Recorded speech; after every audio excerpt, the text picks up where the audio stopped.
Episode 330, UFO Buster Radio News. I'm your host, Moonraker, Manny Moonraker. So I was going to be on here yesterday, but then, I started doing some research for the first Dark Horde episode, which after much deliberation, it will be out this coming Saturday.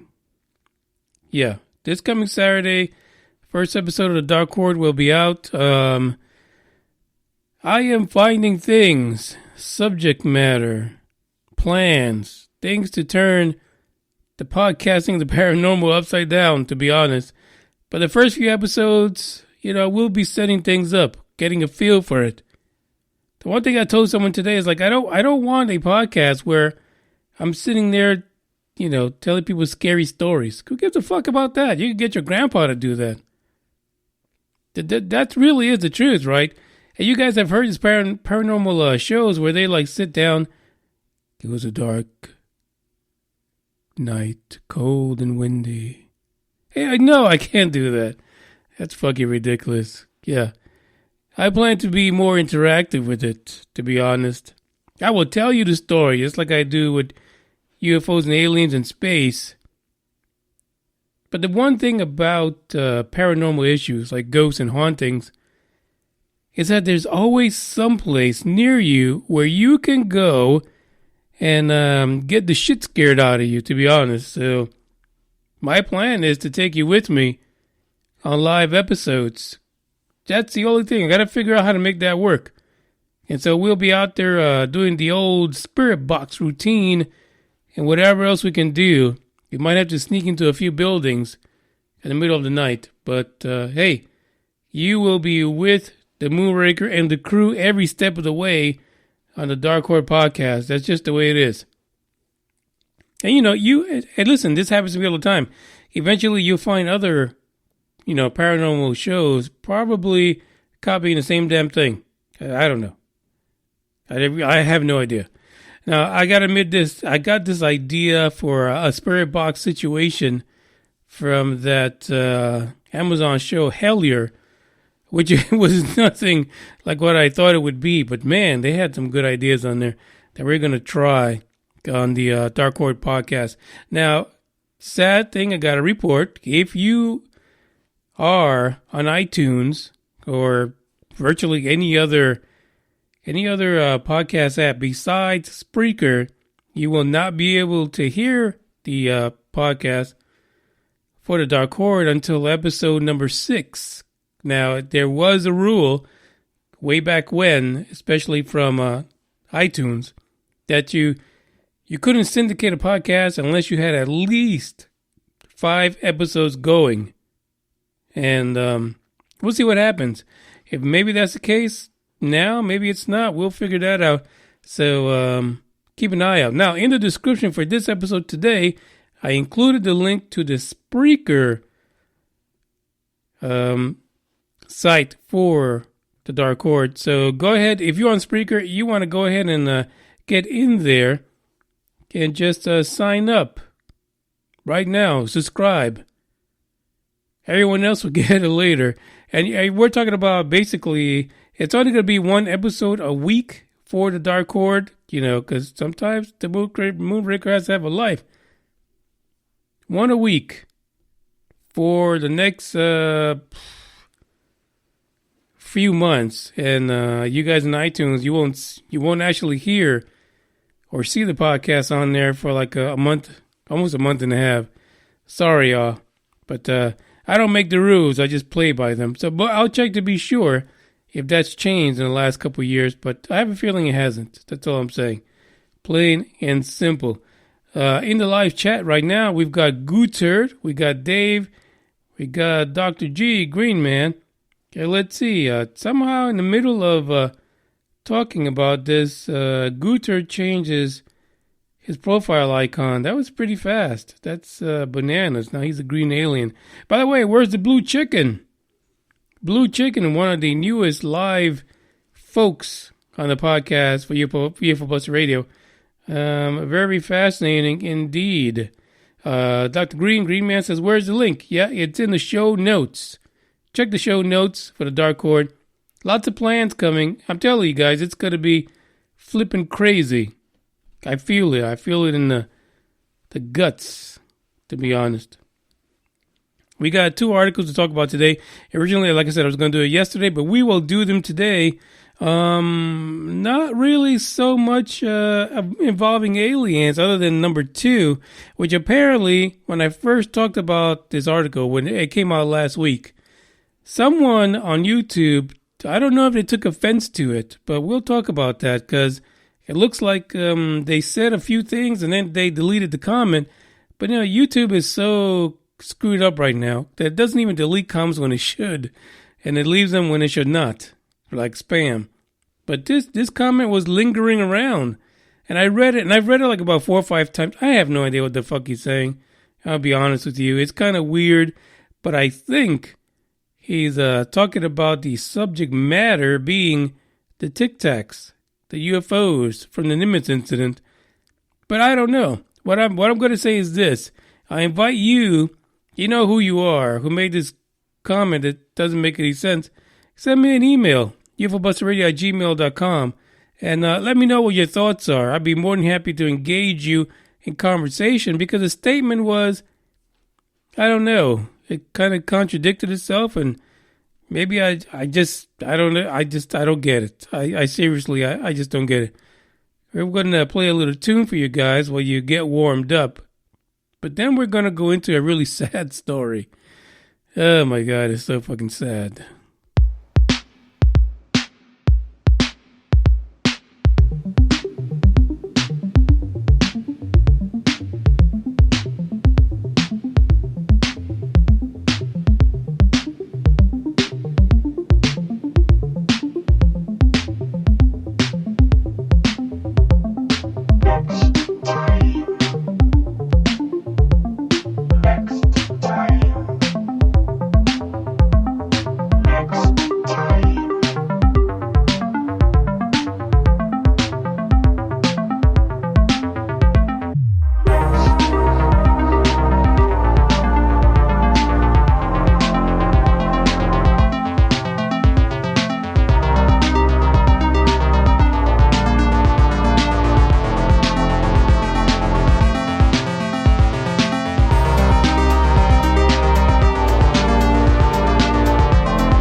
It's Tech Tuesday on UFO Buster Radio. How do you get to the show notes on an iPad?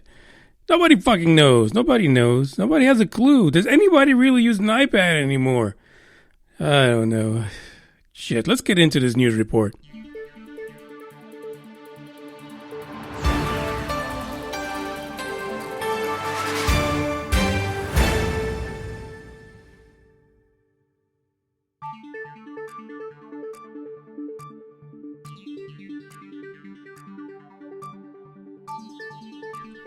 I'm just screwing with y'all. I love iPads. I just don't use them. This story is coming out of Japan. By the way, you guys who are listening in Japan, you guys gotta let me know whether or not you speak the language. I do have quite a few listens out of Japan, and I can even pinpoint the city. So I'm wondering if this is some kind of military installation, you know, where or we have people listening overseas, or maybe there might be a few people out there who are down with the moonraker, as they say. But check this story out. Now, wait a minute. I gotta do something real quick. I need to set up for this story. It's really important that I do this. So let me get ready. And you guys on YouTube are probably hating the fuck out of this, I'm sure. But, you know, I'm doing this for the people that matter, the ones that actually want to listen. So here we go. Isn't that a sad tune?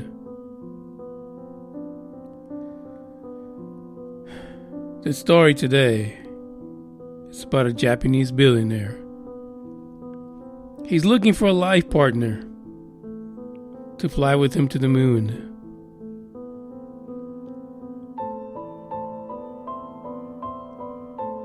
Yusaku.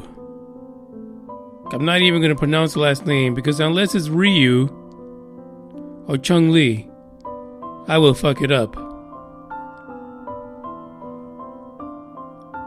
Yusaku is a rich man. So rich that he founded Japan's popular online shopping site, Zozo Town. Estimated about $2 billion bucks, according to Forbes. But he can't keep a woman. He can't.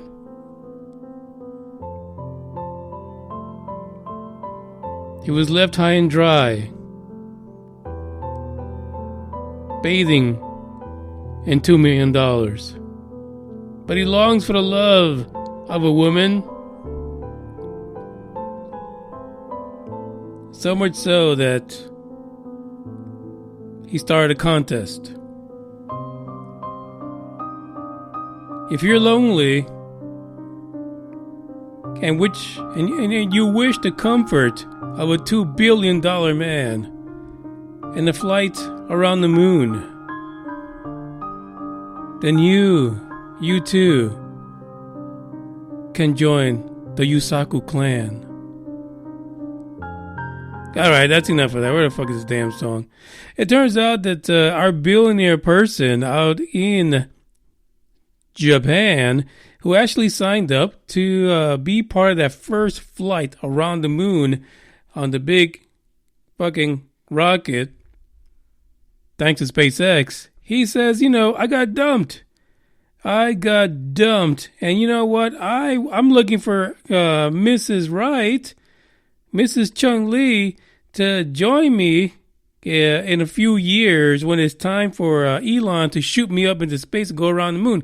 Now, this is the same guy who's going to take a bunch of artists with him in order for them to, you know, be, I don't know. The whole thing is fucking crazy, okay? But he wants these artists to be inspired by flying around the moon. Nobody gives a flying fuck about that, Yusaku. Come on. Stop fucking around. Now, I understand you have a problem with the ladies, but come on. You don't even need to do that. Why would you make this into a spectacle, really? That's probably why your ass is alone right now, to be honest. You got too much money. You are just screwing around way too much. And here's a statement by him, which I was going to read this during the slow music, but I couldn't do it anymore. This is what the 44-year-old $2 billion man said. He says, as feelings of loneliness and emptiness slowly begin to surge upon me. He's such a fucking poet. There's one thing that I think about, continuing to love one woman. Now, part of that kind of tells me that he's been out there, like, you know, every day he's finding somebody new at some local bar. Like, he's out of control. He probably pays for a lot, but that's what happens when you have a lot of money, right? Let me just continue. I want to find a life partner with that future partner of mine. I want to shout our love to the world peace from outer space. That's beautiful. You can only do this if you have a shitload of money. I'll be honest with you. So Yusaku is looking for the right Mrs. Yusaku to take this trip around the planet. But by the way, if you're interested in getting on this rocket and taking off with Yusaku and being the Mrs. Chung Lee, you have a deadline to apply. Only the rich do this. You really go onto the website, you know, Mr. Yusaku, I don't know, brightinthebox.com. And you need to respond in the next 3 days. January 17th is basically when he's got to make that final decision and pick someone, because by the end of March, he's got to pay for that extra ticket to go around the moon. Now, the trip, it's not going to happen to, I believe it's 2023. So basically, he's going to groom you for the next 3 years to be Mrs. Yusaku and take that trip around the moon, surrounded by artists, which are going to be so invigorated by the moon that who knows what the hell is going to happen. So now there are some requirements, right? You can't just go and apply at some billionaire's website to take a trip around the moon and they, not represent, basically. So here it is. As an applicant, you need to provide your height, your job, your hobbies. Yeah, you got to work. Isn't that fucked up? Really? Your hobbies, your quote-unquote, and I'm not lying, the article actually has this in quotes, your special skill. Also in the quotes, your selling points. Wow. A picture of yourself, because he would like to see you, show you around the fam, try to get their input and stuff like that. Now, if you are the lucky chosen young lady to go with Yusaku around the moon, you will be part of a documentary which is called Full Moon Lovers. And it'll be streamed by Abima TV. Sometimes I wonder about how they pick these names in other countries. Like Full Moon Lovers does not sound right. I'll be honest with you. And it's kind of like what they did recently in McDonald's in Japan. That's a bonus article for you guys. The link is in the description. Unless you have an iPad, you won't find it. It's called McDonald's in Japan releases the adult cream pie. I don't make this stuff up. It just happens. It shows up on my devices. Thank you, McDonald's in Japan. That was fantastic. So, ladies and gentlemen, well, mostly ladies, but gentlemen, you can apply too. If you have this information for Yusaku and you think that you might be the right one for him, go ahead and do it. Go to his website and apply for that full moon situation in 2023.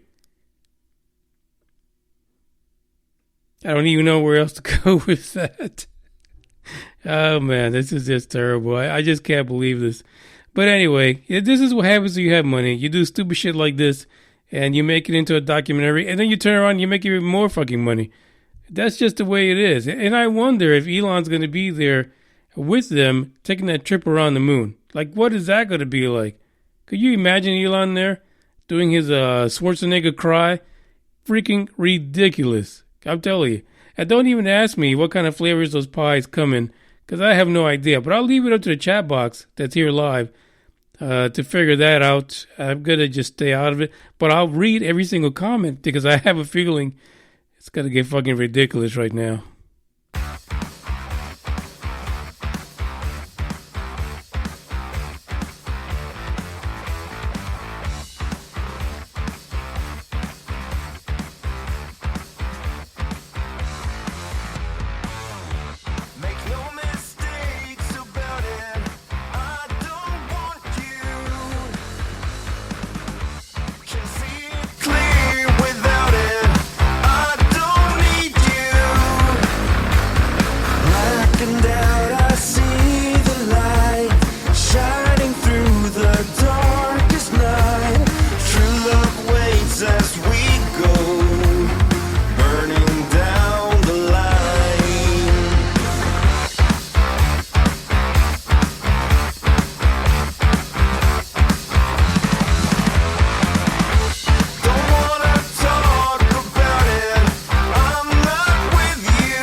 Like I said, you see what I mean? This is technical difficulties on Tech Tuesday. Apparently, Gwyneth Paltrow has some kind of a thing going on. I suggest you guys look at news reports regarding what she's created recently. Thanks to Dr. Green for bringing that up. I told you, once we did that whole McDonald's from Japan thing, it's open season on just about anything.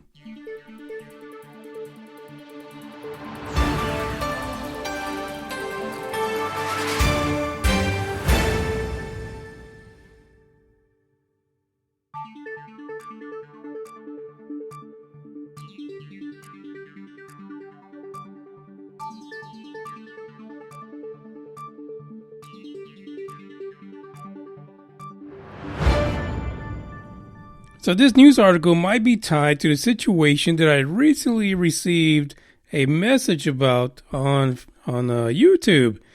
Yeah. So last week we had an article about a Freedom of Information Act that was submitted by someone.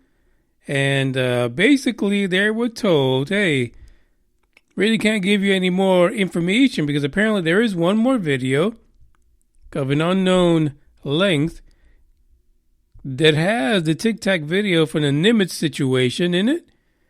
And unfortunately, it is either a secret or top secret.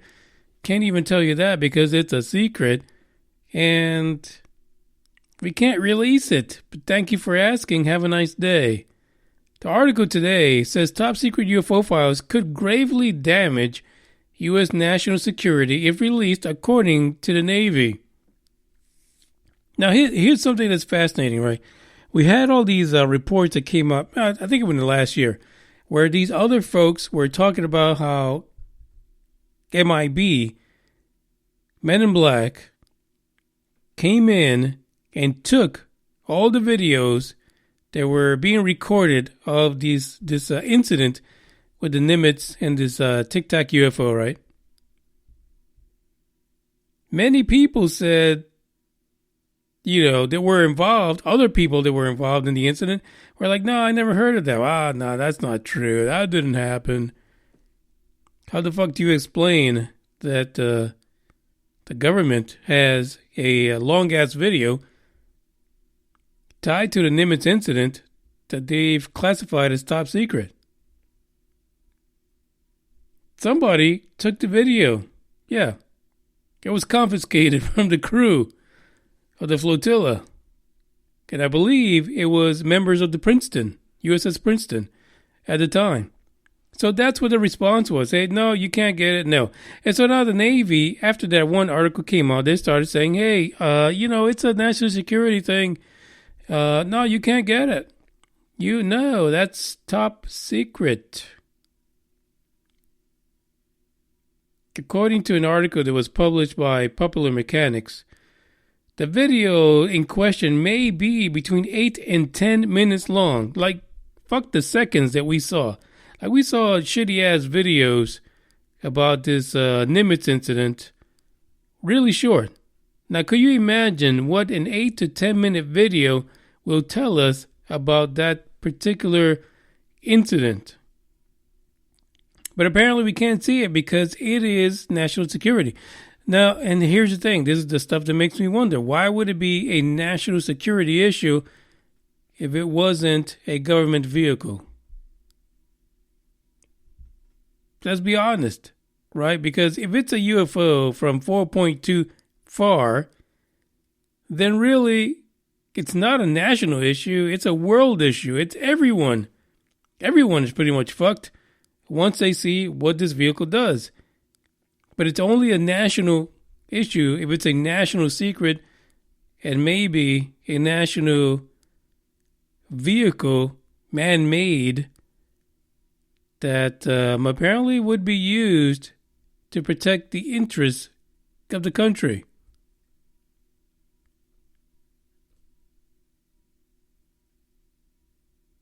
Probably something to think about, because there are many things in the Nimitz incident that kind of speaks to there being a test of some kind of a secret vehicle.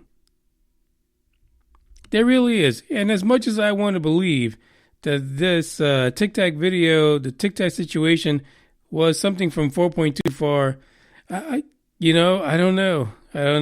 And listening to Fravor when he was on Joe Rogan's show, and the one fact that I just hold true to is the fact that he said that the Tic Tac video met the F-18 Hornets at the cap point. Like it knew that's where they were supposed to meet. That's the one thing that has stood out for me when it came to his explanation and him recounting the story of the incident. And it's hard to shake it. And now we have national interest involved with the Tic Tac videos. Listen, if the first little clips couldn't explain shit to anybody, why would an 8 to 10 minute video be so groundbreaking for anyone?